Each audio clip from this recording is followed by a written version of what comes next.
जय हिंद दोस्तों, आप सभी लोगों का बहुत बहुत स्वागत है। तो ये जो टॉपिक है लैंड रेवेन्यू सिस्टम, ब्रिटिशर्स की यानी कि अंग्रेज़ों की भूमि राजस्व प्रणाली, इस पर हमेशा 2 से 3 सवाल, 1 से 2 सवाल देखने को मिलता है। चाहे कोई भी एग्ज़ाम हो, यूपी पीसीएस, आरओ यारो या किसी भी स्टेट पीसीएस का आप एग्ज़ाम दे लीजिए, हमेशा इस टॉपिक पर आपको क्वेश्चन देखने को मिलता है। इसको हम लोग बहुत आसानी से समझेंगे। सबसे पहले अगर आपको अंग्रेज़ों की भूमि राजस्व प्रणाली को समझना है, लैंड रेवेन्यू सिस्टम को समझना है, तो आपको जाना पड़ेगा ट्रीटी ऑफ इलाहाबाद यानी कि बक्सर के युद्ध के बाद। अब बक्सर का युद्ध ख़त्म हो चुका है, रॉबर्ट क्लाइव क्लियर विजेता हैं और मुग़ल बादशाह और यहाँ पर जो अपने अवध के राजा थे, सारे लोग हार चुके हैं। अब यहाँ पर क्या होता है कि इलाहाबाद की जब संधि साइन होती है 1765 में, तो इनको राजस्व बटोरने की भी ताकत मिल जाती है, बंगाल, बिहार और उड़ीसा की। किसको? अंग्रेज़ों को मिल जाती है। अब यहाँ पर ये लोग क्या करते हैं, ये लोग राजस्व में ज़्यादा इंटरेस्टेड थे कि कितना हमें पैसे मिलेंगे, राजस्व मिलेगा। इनको शासन नहीं चलाना था, तो इसीलिए डुअल सिस्टम ऑफ गवर्नमेंट स्थापित किया गया रॉबर्ट क्लाइव के द्वारा, जिसे हम लोग द्वैध शासन बोलते हैं। अब इन्होंने बोला कि ऐसा है, जो लॉ एंड ऑर्डर और जो प्रशासन संभालने की बारी आएगी या जो प्रशासन संभालने की बात है, वो उसके लिए अलग अधिकारियों को रख लिया, नियुक्त कर लिया।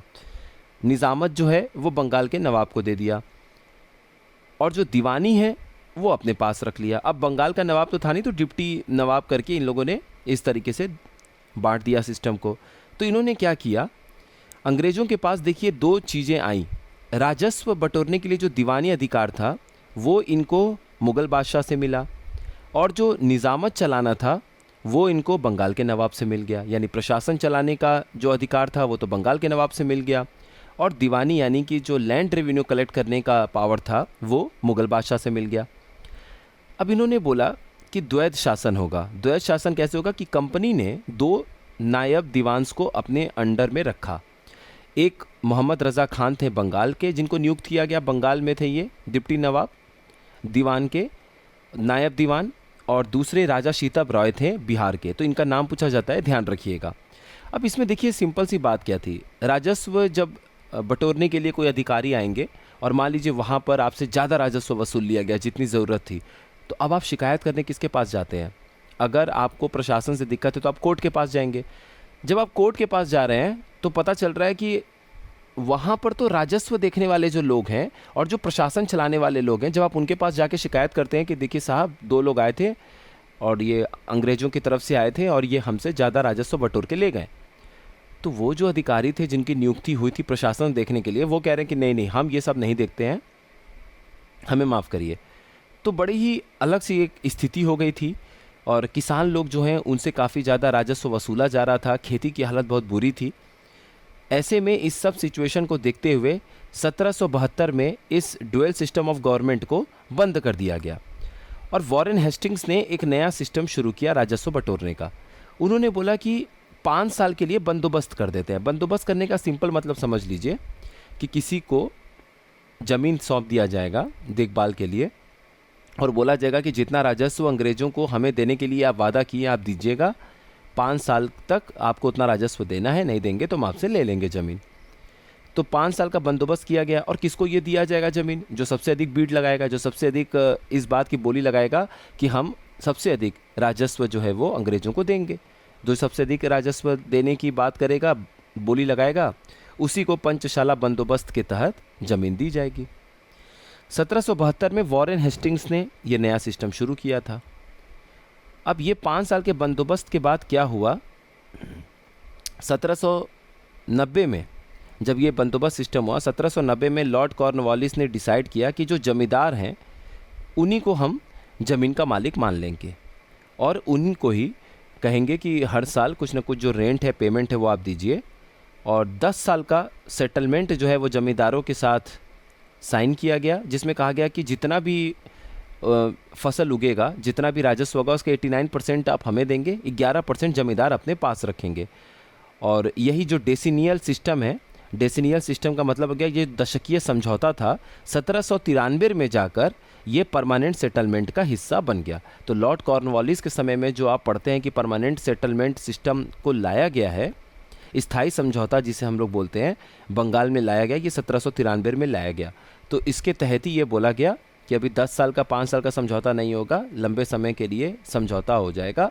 फिक्स कर दिया जाएगा कि इतना राजस्व हर साल अंग्रेज़ों को आप दे दीजिएगा, बाकी जो भी आपके पास पैसा बचेगा वो आप ज़मीन पे लगा दीजिएगा, खेती में पैसे लगा दीजिएगा, ताकि और ज़्यादा उपज होगा तो आप ही को फ़ायदा है, किसानों को फ़ायदा है, सबको फ़ायदा है। बड़ा अच्छा तरीके से सोच के इस सिस्टम को लाया गया।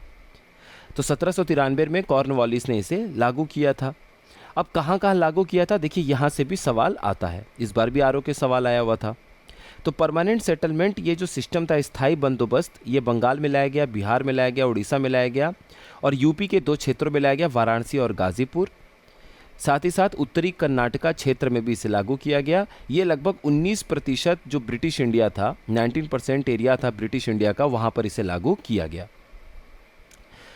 लेकिन यहाँ पे भी बहुत सारी खामियां थी। देखिए, जमींदारी व्यवस्था में आपको याद रखना है कि ज़मीन का मालिक कौन है, ज़मींदार।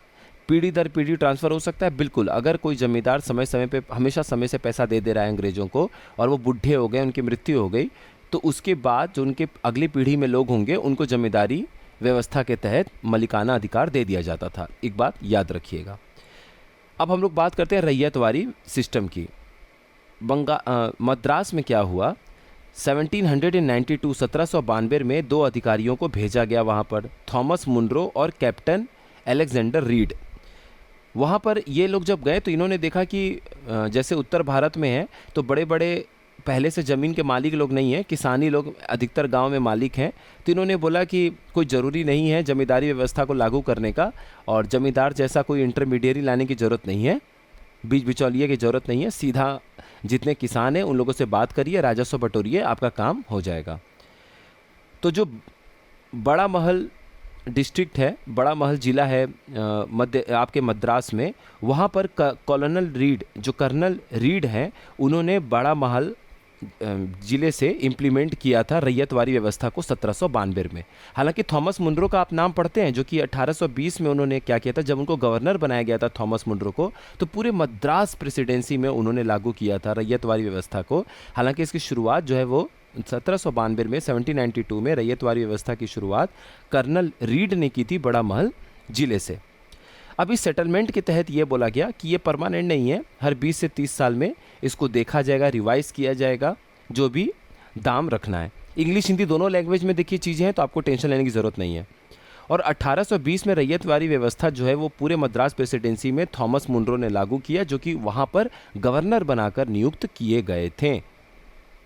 इसको कहाँ कहाँ लागू किया गया, सबसे बड़े ब्रिटिश इंडिया के हिस्से में अगर कोई लैंड रेवेन्यू सिस्टम को लागू किया गया है तो वो आपका रैयतवारी व्यवस्था है। कुल 51% एरिया में, 51% एरिया में इसे लागू किया गया। 19% आपका जमींदारी व्यवस्था था, परमानेंट सेटलमेंट सिस्टम, स्थायी बंदोबस्त 30% बचा, तो 30% ब्रिटिश इंडिया में आपका महालवारी व्यवस्था को लागू किया गया था।